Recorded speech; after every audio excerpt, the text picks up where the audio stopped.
And the imagery that I want to share with you is one that will help you understand the larger concept of Surah Al-Asr.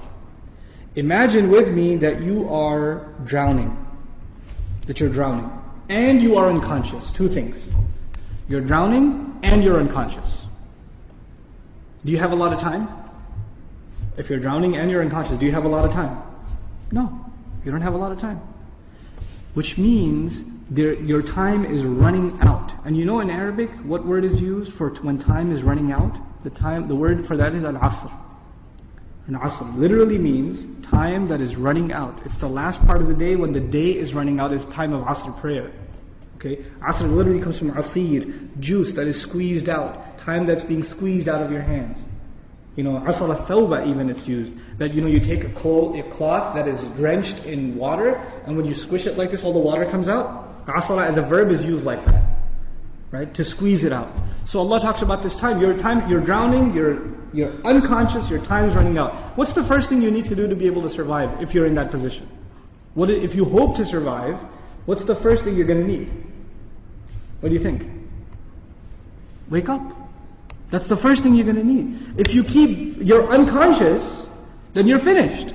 The very first condition has to be you have to wake up. And even if you were in the most wonderful dream, and in your dream you were enjoying the greatest success, you're driving a Ferrari down, they have these car commercials with the hills and the highways on the side, the water on the other side, right? You're in one of those cars, the top's been dropped off, and you're just cruising along the highway, enjoying life. That's your dream. But when you wake up, what do you realize? You're drowning. You're underwater. That's the first condition. You have to wake up. Once you do wake up, you say, oh man, this is a nasty reality, and I was enjoying such a good dream. I should go back to sleep. If you do that, what kind of person would you be? Insane. You'd be insane. Or someone at least who has no courage to accept reality. Because they found reality to be very difficult, they decided they're going to put themselves back to sleep even though they woke up. Does this person, if he drowned, can he blame anybody else? The one who woke up and went back to sleep? You think? Someone who never woke up, maybe, right? But the one who woke up said, this is not good. And they went back to sleep. They have no one to blame but who? Themselves. They have no one to blame but themselves. Now, let's imagine that they did wake up. What do you have to do next? Oh, it's pretty bad, I'm drowning. Even if you don't know how to swim, will you not use every muscle in your body to make certain kinds of motions to go towards the surface? Wouldn't you do that? And you will make certain kinds of motions that make you go further down, and certain kinds of motions that will make you go up. And once you discover which ones help you go up, you will only do those, right? You will do those. In other words, the first thing was you have to wake up. The second was you have to swim. You have to do something to try to get to the surface. When you got to the surface, you gasped for air, and you got pulled back down. You got pulled back down. And you know who you got pulled back down? You won't believe this. There's a chain around your foot, and your relative, your cousin, is sleeping, and he dragged you down. And now you're drowning because of your sleeping cousin. What do you have to do now? You got to wake him up. And you're not even waking him up because you want to save him. Who are you waking him up for? Maybe you want to save him, maybe. Maybe you don't even like your cousin, I don't know, right? But what's the point? The point is you're trying to wake him up because if you don't wake him up, who's also going to drown? You yourself. So you wake him up, and he says, man, I was driving a Ferrari, you woke me up for no reason, I'm going back to sleep. Forget you. Can you just say, okay, well, I didn't like you anyway, suit yourself? Can't do that. If he goes to sleep again, what are you going to do? No, man, wake up, let's go, you can't give up. You can't not accept reality. And you have to keep trying to wake him up until he finally says, okay, fine, what do we do? He says, you say to him, let's swim together. Both of you come up together. The third time, you both get pulled down by your grandmother, by your aunt, by your neighbor, by your son, by your daughter. Does the process continue? The process continue? There's a 4-part process to this people surviving. The first was they had to wake up themselves. Then they had to try to swim. Then they had to tell other people that they're tied to, this is the truth. Let's go. And even if they got tired and one of them said, man, I can't do this anymore. We've been doing this now over and over again. I don't know if I can do it anymore. And the other one says, no, we are all going to survive together. You have to do this. Come on, let's go, let's go, let's go. Keep going, keep going. You ever seen those kinds of movies where they're trying to escape from some army and one of them gets tired and says, I can't run anymore. What do the others do? Come on, let's go, we can do this, we can do it. And they get him to run anyway, even though he thinks he can't run anymore. They work with each other because their survival depends on each other.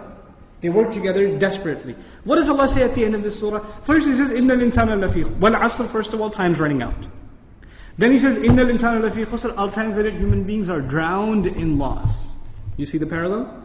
Human beings are drowned in loss. What's the exception? إِلَّا الَّذِينَ Those who believed. Believed what?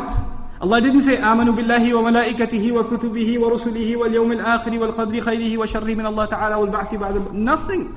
He didn't mention anything. Even though all of those things are included. According to the siyaq of the surah, the context of the surah, what is the first thing these people have to believe? That they're in loss. That they're drowning.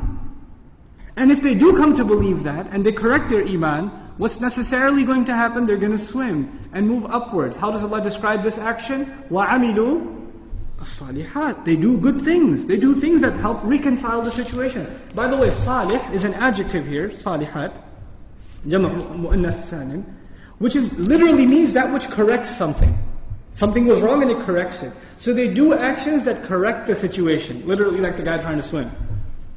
But because they were tied to other people, what else did they have to do? وَتَوَاصَوْا بِالْحَقِّ. They had to tell the other the truth. And it's not even أخبروا عن they told them about the truth. No. You have to wake him up and let's go, we have to go. No matter, and over again. Tawasi even has takrar in it. It has repetition in it. Over and over again they said, this is the truth, this is the truth, this is the truth. You know why? Because the people you're trying to save, even if you wake them up temporarily for 20 minutes, 30 minutes during a khutbah, guess what happens when the khutbah is done? They go back to sleep. They start drowning again. So what do you have to do? You have to go and wake them up again. Then they get sleepy again. Then you got to wake them up again. This is tawasi bil haqq. And you might get tired of doing it. You might become impatient. So Allah also adds, وَتَوَاصَوْا بِالصَّبْرِ. You got to keep doing it. Sabr means consistency, constancy, perseverance, patience. You got to remain on point. You got to keep doing this. Because your survival depends on it. In the end, if you do all of these things but you have no patience, and you give up, you drown too. So even if you had iman, and you had good deeds, and you told people about the truth, but you didn't have sabr, you still drown. So how many conditions do you have to fulfill to survive? All four. All four conditions are required. They're critical and they're necessary. Which is why there's a wa in between them. You see the logical progression from iman to amil salihat, to tawasaw bil haqq, to tawasaw bil sabr, beautifully articulated in this surah.